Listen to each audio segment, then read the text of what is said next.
Buku Keadilan Sosial dalam Islam karangan Hamka penerbit Wijaya tahun 1951 halaman 15 sampai halaman 17.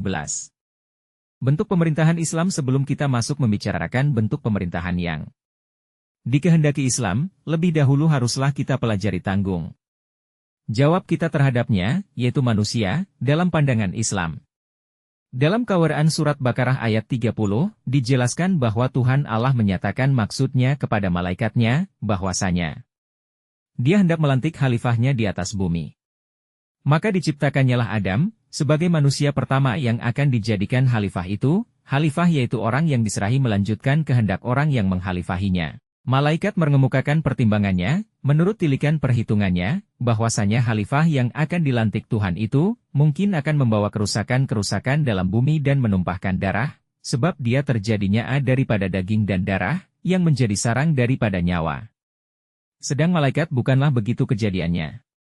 Mereka adalah daripada nur, cahaya, yang tidak bertumbuh, dan mereka sanggup mengucapkan tasbih memuji Tuhan dan mensucikannya. Tetapi Tuhan menjawab bahwasanya Dia lebih mengetahui akan apa yang tidak mereka ketahui. Artinya, yang nampak oleh malaikat hanyalah kerusakan dan penumpahan darah itu memang, tetapi di balik kerusakan dan penumpahan darah itulah kelak manusia itu akan mencari sendiri jalan hidupnya. Dari sanalah kelak akan terbuka rahasia bumi dan alam yang diserahkan Allah memikirkan kepada mereka. Maka memanglah telah ribuan tahun manusia hidup di dunia, dan memang darah tertumpah dan memang berkali-kali terjadi kerusakan. Tetapi malaikat tidaklah dapat memungkiri bagaimana kemajuan hidup dan peri kemanusiaan dan membuktikan adanya kekuasaan tinggi di alam. Manusia kian lama kian maju dan beberapa nama-nama telah ditunjukkan kepada Adam. Rahasia yang terpendam telah dibongkar oleh pikiran manusia. Kuntu kanzan mahfiyan adalah aku perbendaharaan yang tersembunyi. Maka manusia, itulah sekian sehari, setahun 100.000 tahun yang membongkar perbendaharaan itu. Berdasar kepada kejadian Adam dan tanggung jawab yang dipikulkan kepadanya itu, nampaklah kesatuan agama, kesatuan kemanusiaan di bawah kesatuan Tuhan. Dan dijelaskan lagi dalam surat Baqarah ayat 213, bahwasanya manusia itu adalah umat yang satu, adalah manusia itu umat yang satu.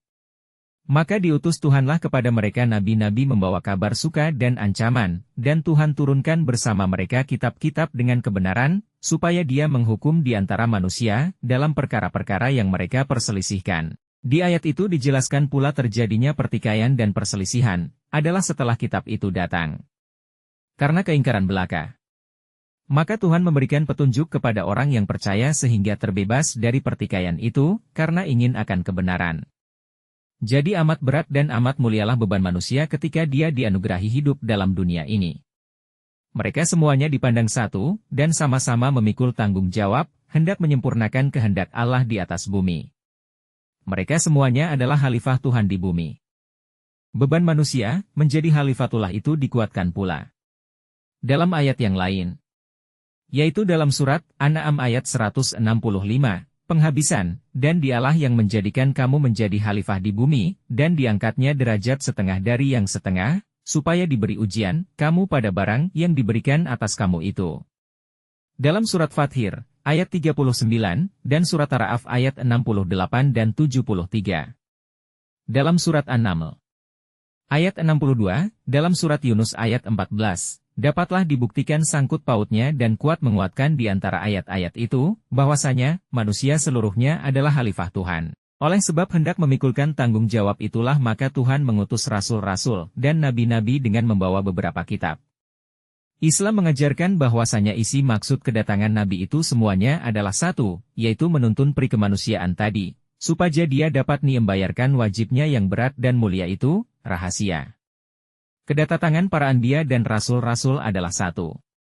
Dan Muhammad adalah penghabisan dari rasul-rasul itu, untuk merigenapkan bangkalai-bangkalai yang telah ditirigalkan oleh rasul-rasul dan nabi yang dahulu daripadanya. Lantaran itu dinaikkanlah derajat dengan hubungan yang langsung kepada Al-Chalik. Tidak ada lagi satu manusia pun yang boleh mengambil tempat istimewa untuk merendahkan manusia yang lain. Hanyalah usaha bersama membuat diri sendiri-sendiri supaya lebih dekat kepada Tuhan. Dan dengan ajaran ini terbantahlah dasar pemerintahan lama dari manusia di dalam mendirikan negara dan masyarakat, yaitu memandang raja, atau nenek atau dukun sebagai Tuhan.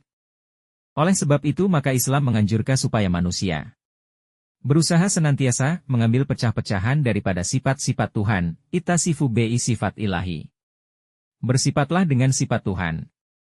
Bukanlah menuhankan seorang manusia, mensucikannya dan yang lain bersedia menjadi budaknya, dan menurut apa yang diaturnya dan beliau tidak boleh disalahkan, dan dipandang tidak pernah bersalah. Apakah nama yang akan Tuhan berikan kepada dasar ini? Akan. Tuhan beri nama demokrasi.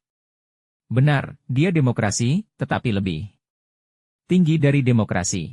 Sebab mata kita tidak boleh buta, bahwasanya demokrasi yang dipuji-puji sekarang ini, bukan sedikit mengecewakan peri kemanusiaan. Demokrasikah namanya kalau yang berhak merasai, persamaan, kemerdekaan, persaudaranya? Bangsa Perancis misalnya, dan bangsa yang lain yang dipandang lemah dijajah dan dihisap darahnya? Demokrasikah namanya, kalau yang dapat menduduki kursi-kursi pemerintah, atau perwakilan rakyat, hanya orang yang kaya, tuan tanah, baron dan graaf dan bankier. Filsafat ajaran, Chalifatuellah, inilah yang menumbuh kari keyakinan dalam hati kaum muslimin, bahwasanya urusan negara dengan agama tidaklah pernah terpisah.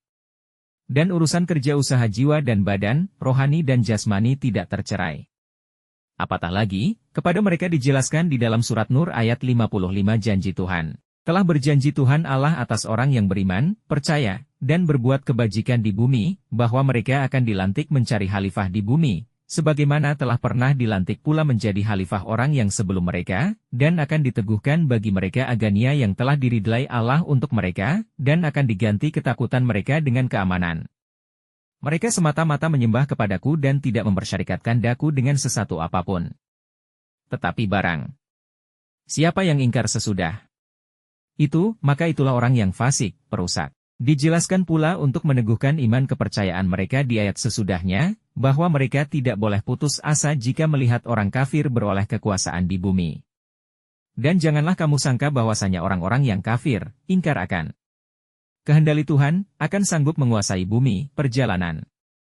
Kekuasaan mereka adalah api semata-mata, dan kesudahan perjalanannya ialah nista, Nur 56.